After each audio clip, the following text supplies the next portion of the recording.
Welcome to E-Padashala. I am Dr. Deepa Lakshmi, Associate Professor in the Department of Physiology from PSG Medical College.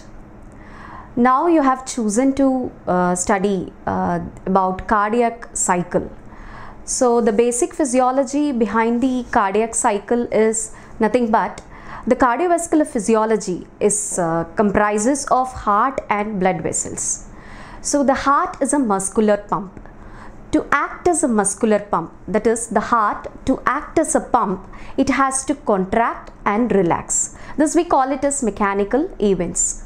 So in this module, we are going to majorly see about the mechanical events, that is about the contraction and relaxation of the heart, as well as how it proceeds with the electrical event. We are also going to see about the electrical events that occur during the cardiac cycle and about the hemodynamics, that is the volume and pressure changes which occurs during the cardiac cycle, and something about the genesis, that is the production of heart sounds and the characteristics of the heart sounds. So to define the cardiac cycle is nothing but the succession of coordinated events that takes place during one beat of the heart, that is from one systole, which comprises of one systole and one diastole. So we are going to see about the electrical changes, mechanical changes and the hemodynamic changes, which shows the pressure and volume changes of the blood flow in the ventricles and atrium. Next, about something about the heart sounds. So the normal heart rate is about 75 beats per minute. So the duration of one cardiac cycle can be calculated to be 0.8 seconds. So it has two events, that is the atrial cycle and the ventricle cycle. So the atrial cycle consists of atrial systole and atrial diastole, and the ventricular cycle consists of ventricular systole and ventricular diastole. So the duration of cardiac cycle is inversely proportional to the heart rate. So the diastole, which is composed of 60 to 65%, and the systole is about 35 to 40%. If the heart rate increases, cardiac cycle duration decreased. Majorly, the systole and diastole will be decreased more.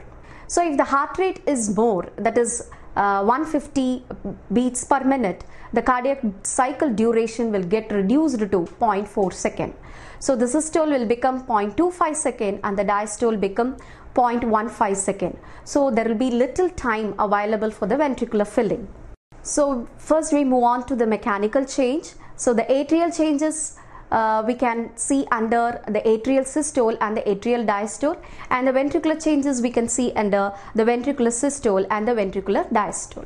So first we'll see about the atrial systole. This coincides with the last phase of the ventricular diastole, and its duration is about 0.1 second, and it will coincide with the A wave of JVP. JVP is nothing but the jugular venous pulse, which records the atrial pressure. So the contraction of atria is responsible for the fourth heart sound. Then it drives some more blood into the ventricles. So it will increase the ventricular filling by 35%. So then the atrial diastole, its duration is about 0.7 seconds, and it coincides with the ventricular systole and most of the ventricular diastole. There occurs a gradual filling of atria due to the continuous venous return from the great veins. So this diagram, we can see the ventricular and the components of systole and ventricular diastole. So the ventricular systole, it lasts for about 0.3 seconds. It has two phases, that is isovolumic contraction phase, which lasts for about 0.05 second, and the ejection phase, which lasts for about 0.25 second. So in turn it gets divided into rapid ejection phase and reduced ejection phase. Before the starting of the isovolumic contraction state, semilunar valves get closed and AV valves are yet to open. So the ventricles are filled, that is, it is filled with the blood. We call it as end diastolic volume, that is about 120 to 140 ml, which will increase the intraventricular pressure, which is more than the atria. So the AV valves will close. So this closure of atrioventricular valve is responsible for the first heart sound. Here it is called as isovolumic contraction phase because there is no change in the volume. Ventricles will act as a closed chamber. So the intraventricular pressure rises, it causes bulging of the AV valves into the atria, which causes a sharp increase in the intraatrial pressure. So which coincides with the C wave of jugular venous tracing. So in the ejection phase, further increase in the intraventricular pressure is noted, which is more than 80 mm mercury, that is the diastolic pressure of aorta, and more than 10 mm mercury, which is the diastolic pressure of pulmonary arteries. Here, this increase in the intraventricular pressure forces the semilunar valves to open. So the blood will flow into the arteries from the ventricles. Next comes the ejection phase, which lasts for about 0.25 seconds. Here the maximal ejection takes place for 0.1 second because of the high pressure gradient which exists between the ventricles and the aorta and pulmonary arteries. Then the reduced ejection phase lasts for about 0.15 seconds because of the decreased pressure gradient. So the stroke volume is nothing but the volume of blood ejected per beat from the ventricles, which is about 70 ml, and the end systolic volume is nothing but the volume of blood that is present at the end of the systole, which is about 40 to 50 ml. So end diastolic volume minus stroke volume will give you the end systolic volume, which is about 120 minus 70, that is 50 ml. Then comes the ventricular diastole, which lasts about for about 0.5 seconds.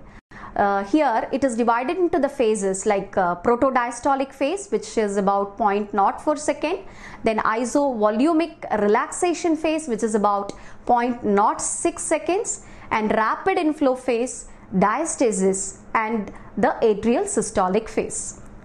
So the protodiastolic phase, the duration is about 0.04 second. Here the ventricle relaxes, so the intraventricular pressure decreases. So the decreases below the pressure in the aorta and pulmonary artery. This causes the blood to flow back from the aorta and pulmonary arteries. So this causes the closure of semilunar valves, which is responsible for the second heart sound, which is denoted by the diacritic notch in the downslope of the aortic pressure curve. So in the isovolumic relaxation phase, which is about 0.08 second, the semilunar and atrioventricular valves are closed. So the ventricle relaxes as a closed chamber.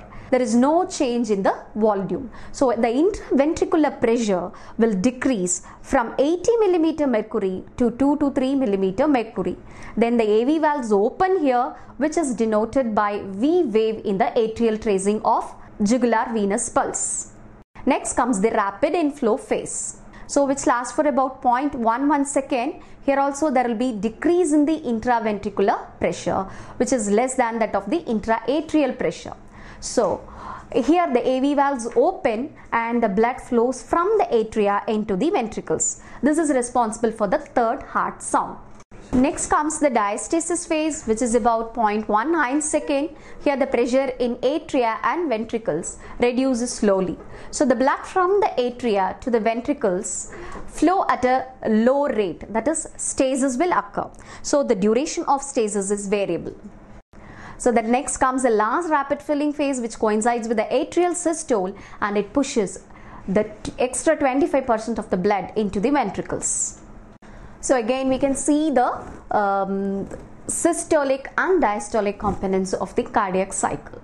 So we'll move on to the hemodynamic changes, that is the pressure and volume changes in the atria and ventricles during the cardiac cycle. So this can be learnt with the help of intraatrial pressure curve, intraventricular pressure curve, aortic pressure curve, and ventricular volume curve.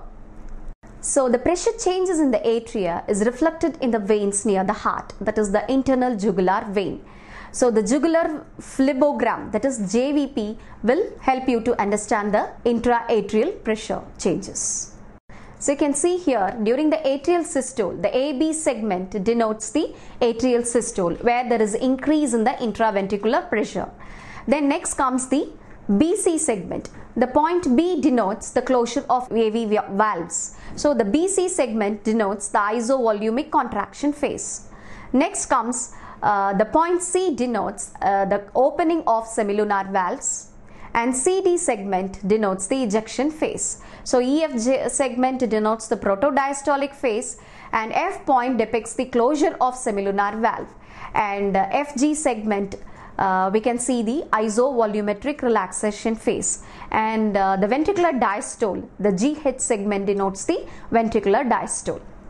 So in the phlebogram we have 3 positive waves and 3 negative waves. So the positive waves are A, C and V, and the negative waves are X, Y and Z. So the first positive wave is the A wave. It occurs due to atrial systole. When the atrium contracts, there occurs an increase in the pressure. It precedes the QRS complex of ECG. It will be absent in the case of atrial fibrillation or atrial flutter. Giant A wave will be seen in the complete heart block. So the second positive wave, C wave, commences at the onset of ventricular systole. Here the AV ring bulges into the atria. It occurs during the isovolumic contraction phase, and it causes a rise in the atrial pressure, which is denoted by the upstroke in the phlebogram. It begins at the end of QRS complex with regard to ECG. Giant C wave will be seen in the case of tricuspid insufficiency. Next, we'll see about the negative waves. X wave is due to the fall in the intra-atrial pressure during the atrial diastole, and Y wave occurs during the ejection phases because there will be a rapid fall in the pressure which pulls the AV ring down. And Z wave is due to the fall in the intra-atrial pressure when the AV valves open. Next comes the third positive wave, that is V wave. It occurs during the isovolumic relaxation phase. Filling of atria when the AV valves are closed. So it occurs after T wave of ECG. So this helps you to differentiate the atrial and ventricular premature beats.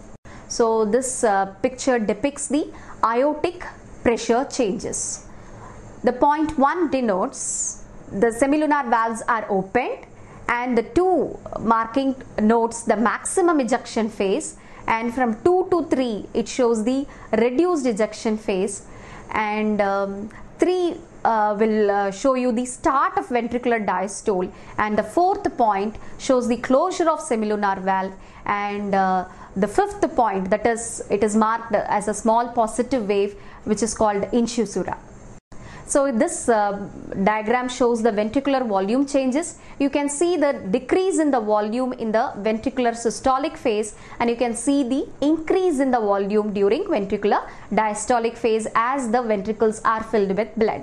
So this is Vigor's diagram, which summarizes the pressure, volume changes in the ventricles, as well as the atrial pressure changes, ECG and the heart sounds. So next we move on to the genesis of heart sounds. We'll see something about some points regarding the characteristics of heart sounds. So the heart sounds, the mainly due to dynamics of the blood flow. So the valvular, vascular and muscular components are responsible for the production of heart sounds. We have 2 audible heart sounds and 4 recordable heart sounds. So these are the 4 areas where we can auscultate the heart sound. So first is the mitral area, which is located in the 5th intercostal space, half an inch medial to the mid-clavicular line. And next one is the tricuspid area, which is located in the 5th intercostal space in the left sternal border. And next one is the aortic area, which is present in the 2nd intercostal space in the right sternal border, and the pulmonary area, which is present in the left sternal border in the 2nd intercostal space. So about the first heart sound, we call it as S1. The character of first heart sound is soft, low pitch, booming in nature, and the duration is longer, from 0.1 to 0.17 second, and its frequency is about 24 to 45 cycles per second. So it is recorded in the phonocardiogram as 7 to 13 waves. So closure of atrioventricular valves is responsible for the first heart sound. Here it is mainly due to the vibrations of the valve cusps and chordae tendineae.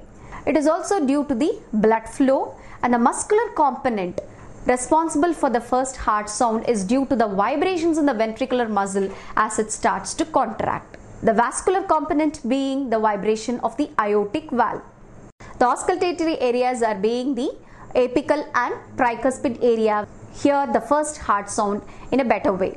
It also coincides with the isometric contraction phase and peak of R wave of ECG. In the phlebogram, it coincides with the onset of C wave. First heart sound has two components, mitral and tricuspid component. So the mitral component always precedes the tricuspid component because of the earlier closure of mitral valves. Normally no splitting will be occurring in the first heart sound. Splitting occurs in the case of right bundle branch block and contraction of right ventricle if it gets delayed.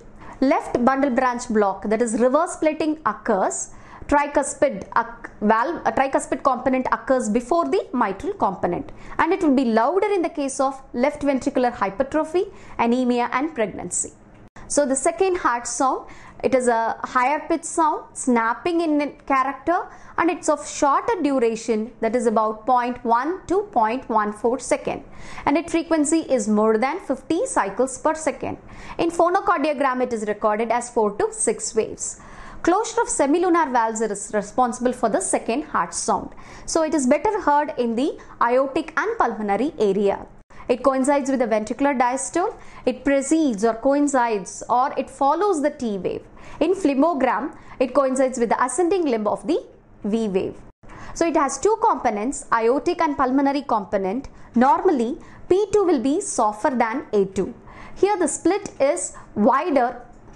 In the case of right bundle branch block, it is wider and constant in the case of atrial septal defect. So you can see the splitting of second heart sound in this picture. Next we move on to the third heart sound. It is a low intensity sound and its duration is about 0.07 to 0.1 second and it is recorded as 1 to 4 waves in the phonocardiogram. It is a recordable heart sound. It is due to the first rapid ventricular filling phase. Vibrations of the ventricular wall are the two factors responsible for the third heart sound. It's a low pitch sound and it is recorded heart sound. It is frequently heard in the children and thin-walled chest individuals. If it is heard in the adult, in the case of cardiac abnormalities like ventricular hypertrophy, myocardial infarction, heart failure and cardiomyopathy. The fourth heart sound, it is called as physiologic atrial heart sound. It is low intensity and it is recorded as 1 to 2 waves in the phonocardiogram. It occurs due to the last rapid ventricular filling phase, and it is also due to the vibrations of the ventricular valve and the turbulence in the blood flow. It's a low pitched sound, recorded sound. Frequently it is heard in children and thin-walled chest individuals. If it heard in the adult, in the case of cardiac abnormalities like myocardial infarction and heart failure. So the phonocardiogram is nothing but the graphic recording of the heart sound. It records the duration, amplitude and frequency of vibrations of the heart sound. So the clinical significance being, it is useful in detecting the abnormalities in the heart sound, variations that occurs in the heart sound, loudness, length and interval between the sounds can be recorded. Splitting can be very well recorded, and if there is any additional sounds it can also be recorded, and murmurs also we can be able to make out. So you can see the murmur and the normal heart sound here. So there are types of murmurs, that is systolic, that occurs during the systolic phase. Diastolic murmurs occurs during the diastolic period. Systole diastolic, that occurs during the cardiac cycle, but is both the phases of the cardiac cycle. Functional murmurs are there. Thrills are nothing but the palpable murmurs. Any additional murmurs like pericardial rub can be made out, and bruits are nothing but the murmurs which are heard over the artery. To conclude, cardiac cycle is nothing but the coordinated events that takes place between the two successive heartbeats. Then this cardiac cycle will also give information about the pressure and volume changes that occurs during the cardiac cycle, that is for about 0.8 seconds. So with the help of the clinical indices, we can calculate certain clinical indices by knowing the pressure and volume changes that occurs during the cardiac cycle. So with the help of these clinical indices, we can come to a conclusion about the cardiac function. So the calculation of these clinical indices will help you to diagnose the myocardial dysfunctions. Then with the help of it will also give some information about the heart sounds and murmurs. So clinically, by examining the murmurs, we'll be able to diagnose the valvular deformities.